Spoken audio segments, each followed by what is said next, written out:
70세에 깨달은 후회 없는 삶의 비밀. 살아온 세월을 돌아보면 누구나 후회를 떠올리게 됩니다. 조금 더 열심히 살 걸, 조금 더 사랑할 걸, 조금 더 용기 냈더라면. 그런 생각들이 마음을 스칩니다.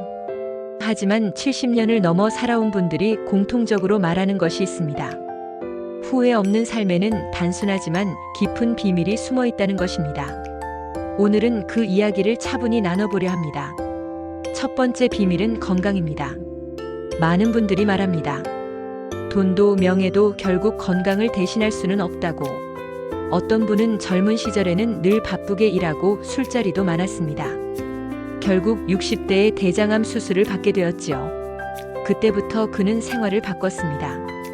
가벼운 식사, 매일 걷기, 마음을 차분히 돌보는 습관.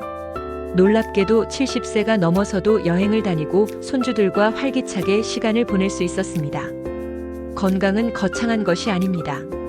매일 조금씩 걷는 것, 음식을 조금 덜 짜게 먹는 것, 담배를 내려놓는 것, 이 작은 습관들이 인생의 후반전을 바꿔놓습니다.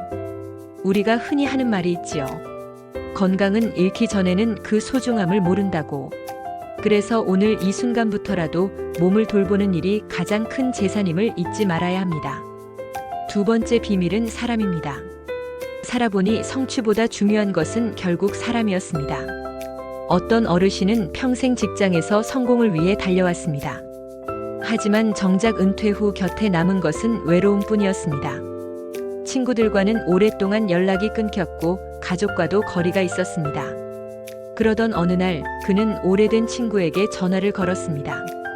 수십 년 만에 목소리를 들은 순간 눈물이 터져 나왔습니다. 친구도 마찬가지였습니다. 너무 늦기 전에 다시 만나자. 그 말 한마디로 다시 따뜻한 인연이 이어졌습니다. 결국 인생의 끝에 남는 것은 사람입니다. 함께 웃고 함께 울었던 시간들입니다. 자녀에게 사랑한다는 말, 배우자에게 고맙다는 말, 친구에게 잘 지내냐는 안부.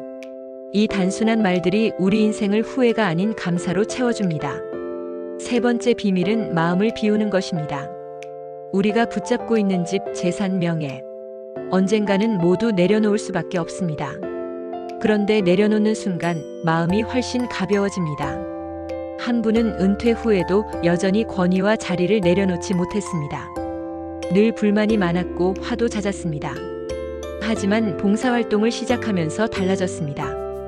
작은 도움을 주고 다른 사람의 미소를 보는 순간 오히려 본인이 더 큰 행복을 느꼈다고 합니다.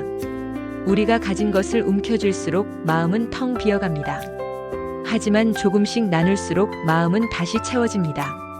욕심 대신 나눔을, 소유 대신 감사함을 선택할 때 우리는 비로소 진짜 평안을 얻습니다. 이제까지 말씀드린 세 가지를 다시 정리해 보겠습니다. 첫째, 건강을 지켜라. 둘째, 사랑하는 사람과 시간을 보내라. 셋째, 마음을 비워라.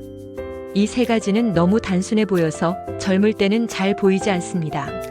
하지만 세월이 쌓이고 나서야 비로소 그 깊이를 깨닫게 됩니다. 건강을 지키는 작은 습관이 인생을 바꾸고 사람과의 관계가 삶의 무게를 덜어주며 마음을 비우는 태도가 인생을 후회가 아닌 감사로 바꿔줍니다. 70세의 깨달은 지혜는 특별하거나 거창하지 않습니다. 오히려 단순하고 평범하고 누구나 할 수 있는 것들입니다. 매일 조금씩 몸을 돌보며 건강을 지키고 사랑하는 사람과 함께하는 시간을 아끼며 욕심을 내려놓고 마음을 비우는 것. 그렇게 살다 보면 우리는 더 이상 후회하지 않습니다. 우리의 인생은 후회가 아니라 감사로 가득 차게 됩니다. 오늘 이야기가 마음에 와닿으셨나요? 여러분은 지금까지 살아오며 어떤 지혜를 얻으셨나요? 댓글로 함께 나눠주시면 그 이야기가 또 다른 누군가의 마음을 따뜻하게 비출 것입니다. 오늘도 건강하시고 사랑하는 사람과 함께 따뜻한 하루 보내시길 바랍니다. 감사합니다.